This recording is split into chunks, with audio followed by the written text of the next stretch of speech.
and dancing in Namibia. My name is Natalie Coate.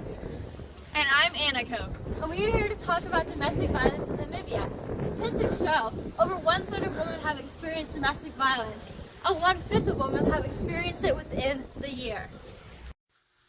Out of the 1/3, 20% said they had been injured on at least 5 different occasions. Looking at this chart, you can see what type of abuse is more prevalent. Obviously, these numbers are way too high and need to be brought down. One case of domestic abuse is one too many.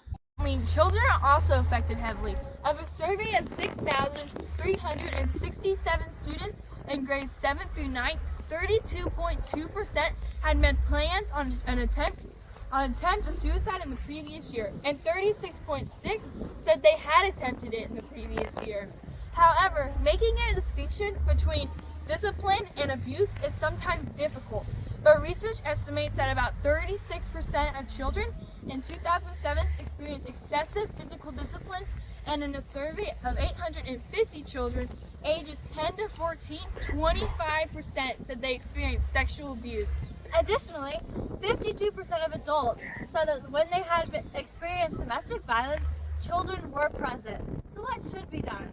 We should start with training of police, clerks, and magistrates at the top of the list, especially since, when questioned, clerks often said police response was often unsympathetic due to lack of understanding and not knowing what to do. However, this is not enough. There should be better connections to the support system. Counseling services should be more available with people who are especially trained for it. And in courts, which handle most domestic cases, there should be therapists on staff, and they need to target rural areas as well, where abuse is more prevalent. A problem as well is lack of shelters where victims can take refuge.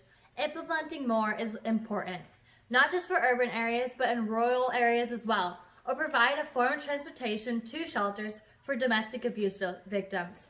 Additionally, enforcement of protection orders for children needs to actually happen. More often than not, it isn't enforced. As one magistrate said, "Our clerk personally takes a protection order to the police, but often the police don't serve it because of transportation problems.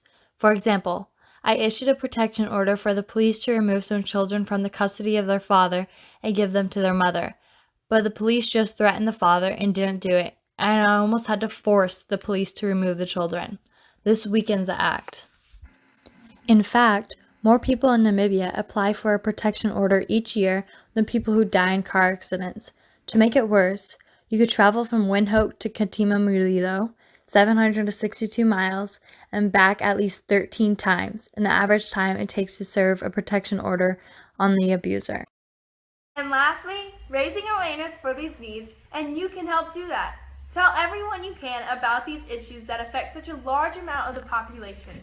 Children, women, and men all deserve respect and to be treated with basic human decency. If you are affected in any way by abuse or see it happening, report it. Talk to your local government about the prevalence in your community and bring these ideas forward. Make police sympathetic to these victims. Together, we can bring domestic violence cases down to 0. Bring your voice forward!